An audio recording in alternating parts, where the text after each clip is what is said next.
And it is expedient that you take me and you throw me into the sea, and God will be satisfied, because actually it's after my blood, not you. And because of me, you innocent people will die. It's better for you that you throw me into the sea.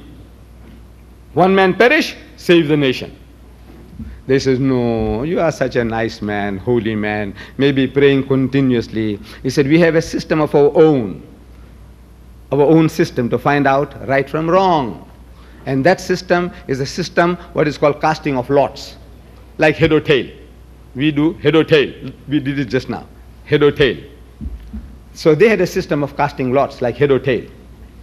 And according to that system of tossing the coin, it came to the turn of Jonah that Jonah was the guilty man. So they took him and they threw him overboard. And the storm subsided. Perhaps it was a coincidence, but the storm subsided. Now I'm asking the question that when they threw Jonah overboard, was he dead or was he alive? But before you answer, I don't want to get the wrong answer. Because once you give the wrong answer, you want to stick by it. This is human nature. You know, once you make a wrong statement, you don't like to admit your mistake. So I want to help you before you open your mouth. You don't mind? I said, you see, Jonah had volunteered. He had volunteered. He says, throw me overboard.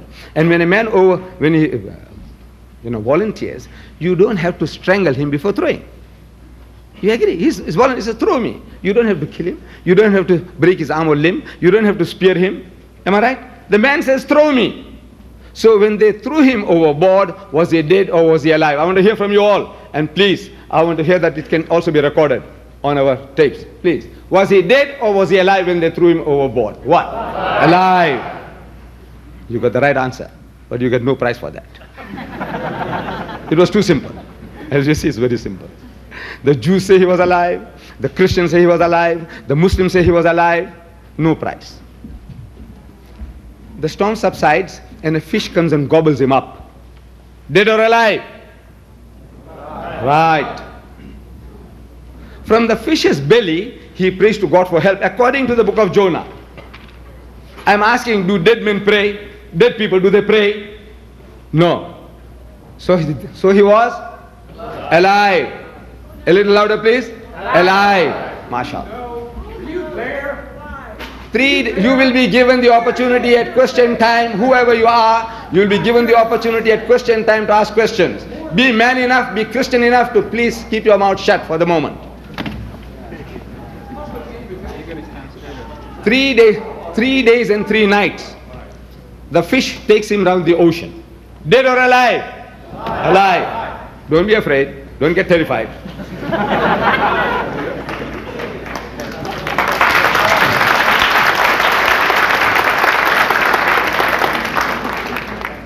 On the 3rd day, the fish vomits him on the seashore. Dead or alive? Alive. So look, whether you are a Hindu or a Christian or a Jew or a Muslim, if you read this record and if you had sound common sense, you will say alive, alive, alive, alive. And it's a miracle. It's a miracle of miracles. When you throw a man into a raging sea, he ought to die. If he died, no miracle, because we expect him to die. A fish comes and gobbles a man, he ought to die. If he died, no miracle.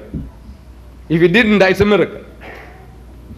Heat and suffocation in the belly of the whale, the man ought to die. 3 days and 3 nights, he ought to die. If he died, no miracle. No Mukjizat, no sign. If he didn't die, it's a miracle. So it's a miracle of a miracle of a miracle. An outstanding miracle in the Bible, 3 times over. It's a miracle from every point of view. So Jesus says, for as Jonah was 3 days and 3 nights in the belly of the whale, so shall the Son of Man be 3 days and 3 nights in the belly of the earth. As Jonah was, so shall the Son of Man be. I'm asking, how was Jonah for 3 days and 3 nights in the belly of the whale? Dead or alive? Alive. I'm asking again, how was Jesus in the tomb for 3 days and 3 nights? Dead or alive? Alive. I beg your pardon? Alive. No, according to Christendom. Dead. Ask the professor, ask the doctor. He said he was dead for 3 days and 3 nights. Jonah was alive for 3 days and 3 nights. Jesus was dead for 3 days and 3 nights. Any Christian worth the name will tell you that. Any Christian. You don't have to be a DD, and you don't have to be a theologian or a preacher or an evangelist hearing voices from heaven. You need nothing. Jonah is alive. The Christian says Jesus was dead.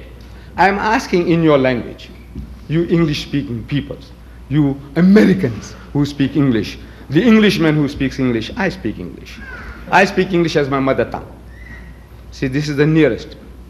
Because psychologists say that your mother tongue is the language in which you dream and the language in which you swear. And I dream in English and I swear in English. So, from that angle, I'm also an Englishman. See, I'm an English-speaking person. Though my mother tongue is Gujarati, I speak Urdu, I speak half a dozen different languages, but my mother tongue is English according to the psychologists. So, I'm asking in your language. Those, I'm sure all of you understand English. Otherwise you wouldn't be here. I said, in your language, you see, is this like Jonah or unlike Jonah? Jesus says, for as Jonah was, like Jonah. Jonah is alive, Jesus is dead. Is that in your language like Jonah or unlike Jonah? In your language? Unlike. So I'm asking now, is Jesus speaking the truth or you speaking the truth? Is Jesus a liar or you are a liar? Either. Look, you both can't be right. He says, I'll be like Jonah, and you telling me he's not like Jonah. So he failed, or he lied, or you are lying. Yes, you have to admit that you have misunderstood the whole thing. You're reading this in your own language, simple basic English, King's English or Queen's English. This language I'm talking.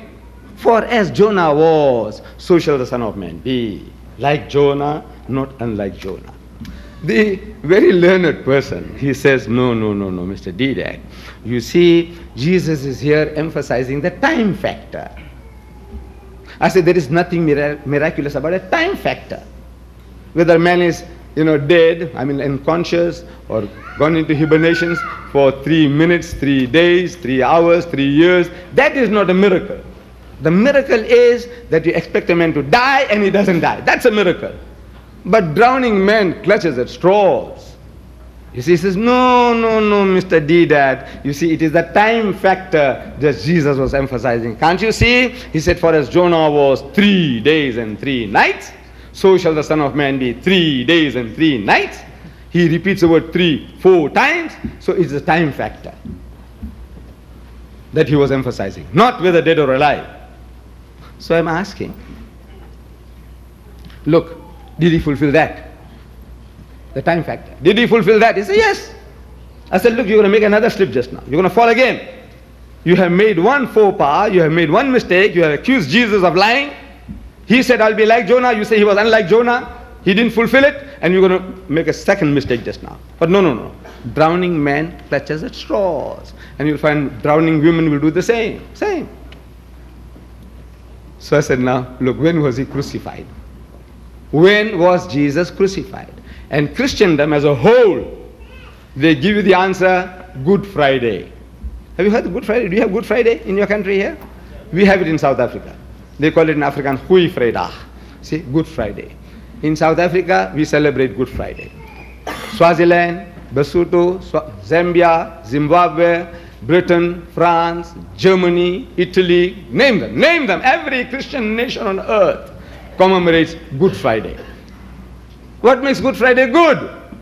They say Christ died for our sins. Is that what makes it good? I said, yes. So it was on a Good Friday. I said, yes. I said, okay. When was he crucified, morning or afternoon? When?